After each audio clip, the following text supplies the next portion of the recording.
Just before nightfall, the skiff passed a great island of Sargasso weed.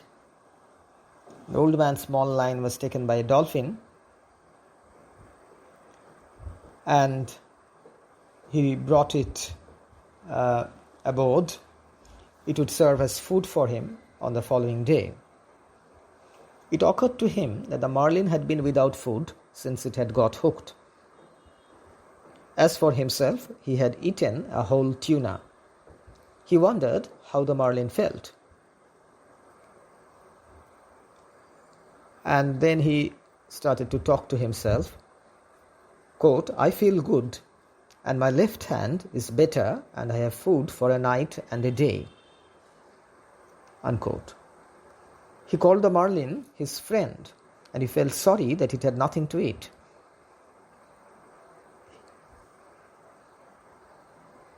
The old man then reiterated his resolve to kill the marlin, even though the marlin was his true brother. The punishment of the hook was not much for the marlin, but the punishment of hunger must be a real ordeal. The old man rested for about 2 hours, though he could not sleep. If he relaxed his vigil, the marlin might break the line with one lurch.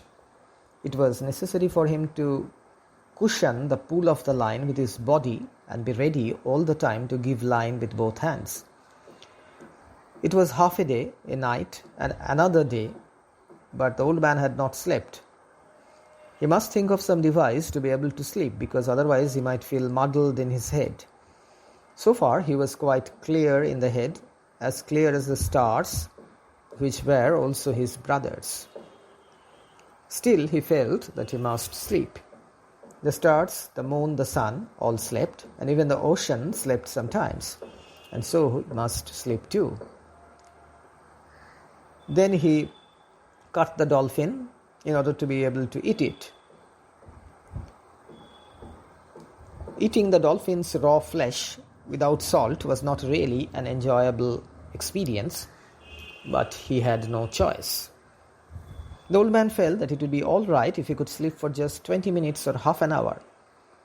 He lay forward, cramping himself against the line with his whole body, putting all his weight on his right hand, and he fell asleep. He dreamt of porpoises, and he dreamed that he was in the village on his bed. And after that he began to dream of the long yellow beach and the lions coming to it, and he felt quite happy. The old man woke up with a jerk of his right fist coming up against his face, and the line burning out through his right hand. He had no feeling in his left hand, but he braked with the utmost effort of his right hand, and the line rushed out. Finally his left hand found the line, and he leaned back against the line. The line now burned his back and his left hand. His left hand was now taking all the strain and getting badly cut. Just then the marlin jumped, falling back into the sea heavily. Then the marlin jumped again, falling down again with a heavy splash. The speed of the line was cutting the old man's hands badly, but he had anticipated this.